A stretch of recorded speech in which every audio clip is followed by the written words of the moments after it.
Bismillahirrahmanirrahim. Assalamualaikum warahmatullahi wabarakatuh. Your Excellencies, Mr. Hilman MPD, and all my beloved friends. Alhamdulillahirrahmanirrahim. Wassalatu wassalamu ala asyrafil anbiya'i wal mursalin, amma ba'd. I am Damarta Raksa Alifa as a moderator at this presentation. Next agenda is presentation. The first presenter is Siti Nurjana. The second presenter is me. The third presenter is Puspita, and the last presenter is Windy. Okay, I'm Siti Nurjana. I will explain about contraction of the wish. The verb with past simple to express dissatisfaction with the present situation or repeated habitual activity can be used with plus past simple. Example, I wish she didn't, but she does. I wish she did, but she doesn't. I wish she spoke French, but she doesn't. I would very much like her to. With the verb to be, use was or were after I, see, he, it. Were is a little more formal. Example, I wish the weather was or were a bit warmer, but it isn't. With would to express dissatisfaction and annoyance about something that we would like to be different, but that we do not expect to be different. When we use it to refer to a person, it suggests that the person refuses to change. I wish she would speak French, but she won't. She can speak French, but she refuses to speak it. I wish it would stop raining, but it won't. I do not expect it to stop. With past perfect, to express regret about the past, use with plus past perfect. Example, I wish I had studied harder, but I didn't, and now I regret it. Okay, so let me in bahasa. Digunakan untuk menyatakan bahwa kita menyesali sesuatu atau ketika kita ingin sesuatu malah menjadi berbeda dari apa yang ada. Jadi penggunaan wish bisa dalam bentuk past simple, would, and past perfect. Yang pertama menggunakan with past simple. Jadi di sini untuk mengekspresikan ketidakpuasan dengan situasi sekarang atau mengulang aktivitas kebiasaan yang telah lalu. Formulanya with plus past simple. Contohnya, I wish she didn't, but she does. Saya berharap dia tidak melakukannya, tetapi dia melakukannya.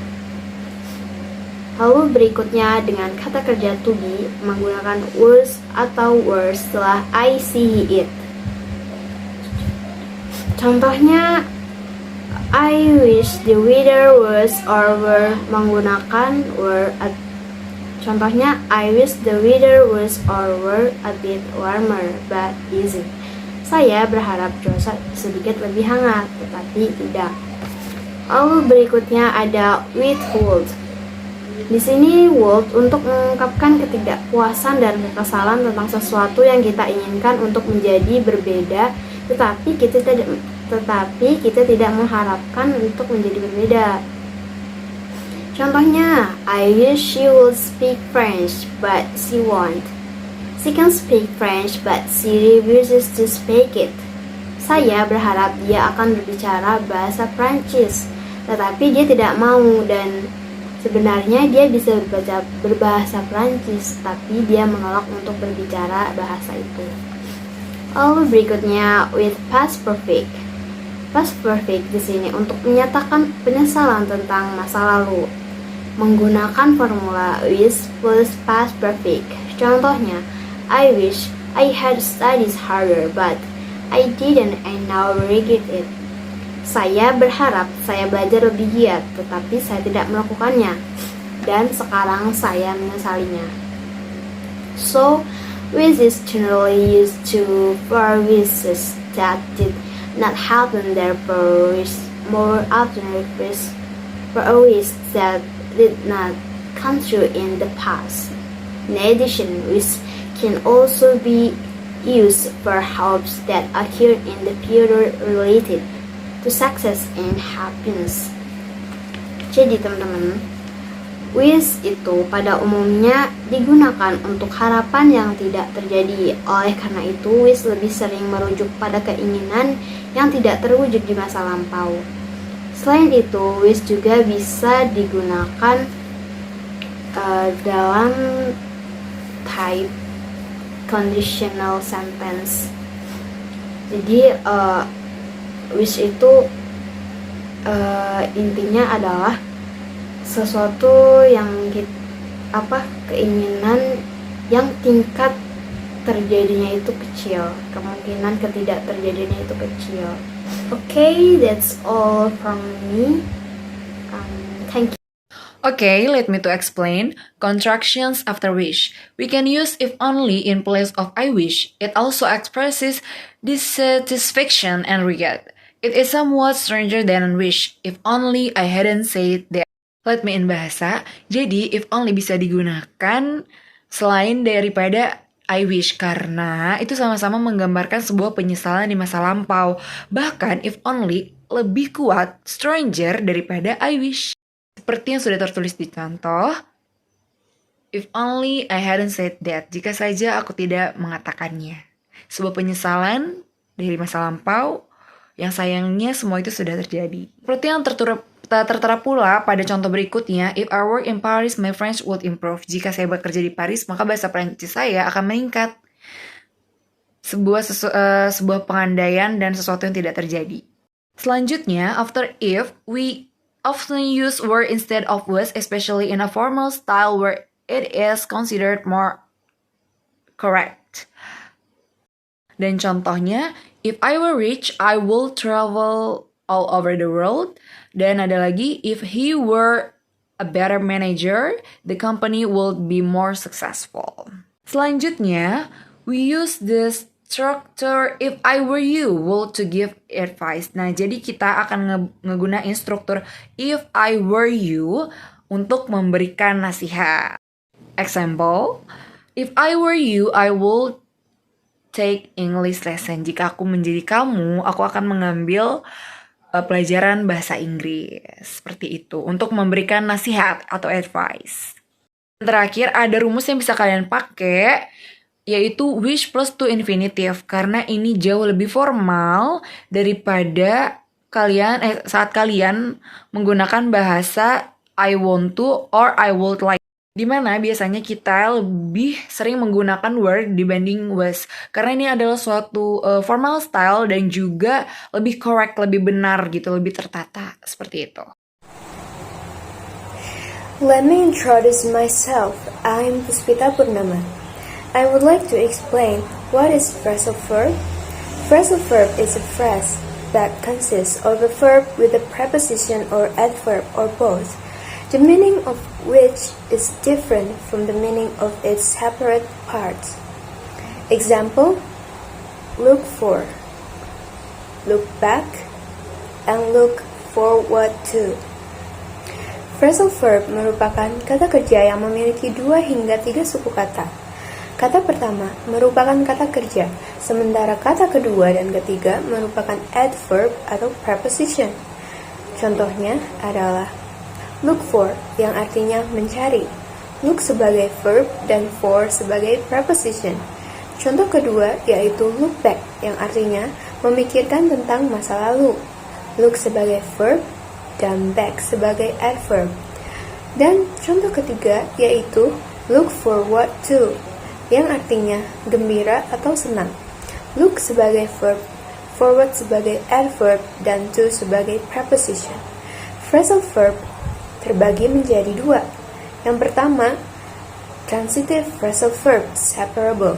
The object can go before or after the particle. Transitive phrasal verb yaitu phrasal verb yang memiliki objek. Untuk transitive phrasal verb, kita dapat menaruh kata benda, noun-nya, di antara kata kerja pokok dan adverb atau preposition. Transitive phrasal verb dapat dipisahkan. Contohnya di sini adalah phrasal verb turn down yang artinya menolak suatu tawaran. Contoh kalimat yang pertama yaitu Did you turn down that job over? Di sini bisa dilihat bahwa phrasal verb turn down tidak terpisah. Sedangkan pada contoh kalimat kedua, phrasal verb turn down terpisah, di mana objek kalimat terletak di antara phrasal verb. Contohnya, Did you turn that job over down? Perlu diperhatikan bahwa ketika menggunakan it sebagai pengganti kata benda, tidak boleh diletakkan di akhir, tetapi harus di antara phrasal verb. Contohnya, Did you turn it down? Bukan, Did you turn down it? That's wrong. Yang kedua yaitu intransitive phrasal verb, inseparable. The object can only go after the particle. Intransitive phrasal verb tidak memiliki objek. Dalam hal ini, kamu dapat menggunakannya seperti verb lain pada umumnya. Contohnya pada kalimat She takes after her mother. Phrasal verb dalam kalimat ini yaitu take after, yang artinya mirip dengan orang tua atau saudara. Intransitive phrasal verb ini tidak dapat dipisahkan, seperti kalimat She take after her mother. Bukan she takes her mother after. That's all the explaining from me. Thank you.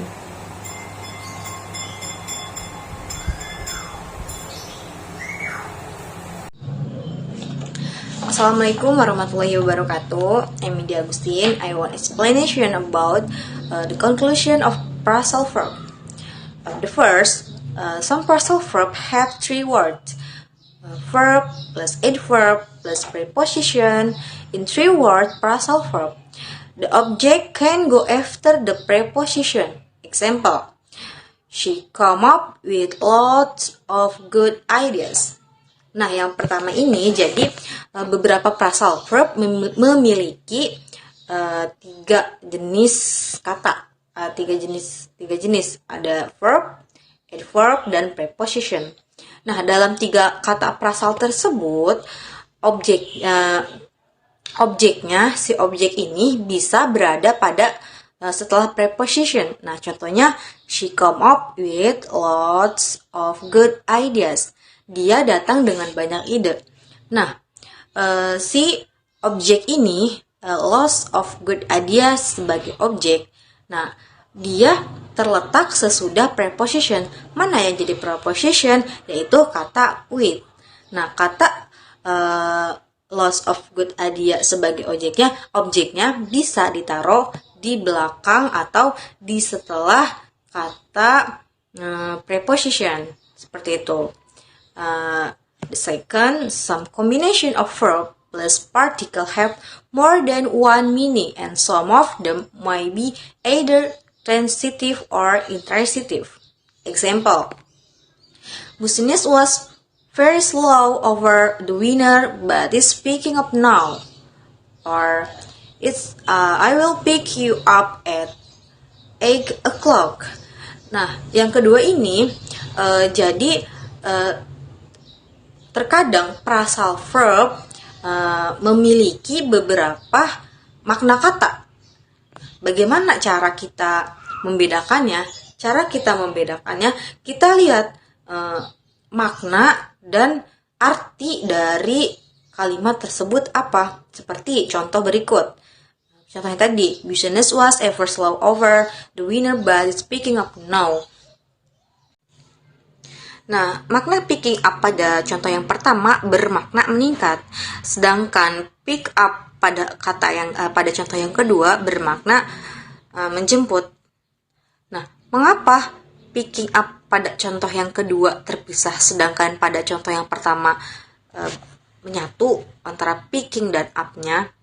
Kita balik lagi pada rumus awal, yaitu apabila phrasal verb dan pronoun disatukan, maka si pronoun ini harus diletakkan di tengah-tengah phrasal verb. Pada contoh yang kedua, I'll pick you up at 8 o'clock. You di sini sebagai pronoun, yang artinya pronoun atau you di sini harus diletakkan di tengah-tengah phrasal verb, yaitu pick dan up, seperti itu. Bagaimana nih kita membedakan makna picking up antara contoh yang pertama dan yang kedua? Caranya, kita harus tahu makna dan maksud dari kalimat tersebut. Jika kita sudah mengetahui makna, arti, dan maksud dari kalimat tersebut, maka kita bisa dengan mudah membedakan, wah, ini nih berarti maknanya seperti ini. Nah, ini maknanya berarti seperti ini. Tidak mungkin I'll pick you up at 8 o'clock bermakna meningkat. Harusnya bermakna menjemput, seperti itu. Okay, guys. Many verbs are followed by preposition but are not phrasal verb. The combination of the verb with the preposition does not have a meaning of its own of the verb, and the preposition each have their literal meaning. Example: she walked through the room. I don't approve of this idea. Nah, pada contoh yang terakhir atau pada kesimpulan yang terakhir, banyak verb yang diikuti dengan preposition. Tetapi, bila dikombinasikan, keduanya memiliki makna yang berbeda dan bukan merupakan phrasal verb. Seperti contoh, she walked through the room. Walk di sini merupakan verb dan through merupakan preposition. Sedangkan jika kita kembali pada rumus phrasal verb, harusnya kalimat ini merupakan phrasal verb. Tetapi pada kasus ini, walk dan through jika dikombinasikan bukan merupakan phrasal verb, yang artinya mereka mempunyai makna masing-masing atau makna sendiri-sendiri, seperti itu. Juga pada contoh yang kedua, I don't approve of this idea. Approve di sini sebagai verb dan of di sini sebagai preposition. Jika dikombinasikan, keduanya memiliki makna berbeda dan bukan merupakan phrasal verb atau bukan merupakan satu makna. Mereka mempunyai makna tersendiri, makna masing-masing, seperti itu. Mengapa bisa seperti itu? Nah, kembali lagi, kita harus tahu arti dan makna dari keseluruhan kalimat, seperti itu. Apakah pada kalimat ini jika disambungkan pantas untuk dijadikan hanya satu kata saja? Tidak. Pada kalimat ini harus verb dan prepositionnya mempunyai makna yang berbeda, seperti itu. Tetapi kita tidak usah bingung dan pusing memikirkan, ternyata ribet ya menentukan phrasal verb dan lain-lainnya, seperti itu. Karena biasanya phrasal verb yang digunakan adalah phrasal verb yang sifatnya umum atau sudah sering kita jumpai pada bacaan-bacaan atau tulisan-tulisan yang biasa kita baca, seperti itu. Jadi kita hanya perlu tahu makna dan arti dari kalimat atau bacaan yang kita baca. Jika kita sudah tahu makna, arti, serta maksud dari kalimat tersebut, kita bisa dengan mudah membedakan apakah itu phrasal verb atau bukan. Oke, seperti itu. Okay, that's all for me. Thanks for your watching. Wassalamualaikum warahmatullahi wabarakatuh.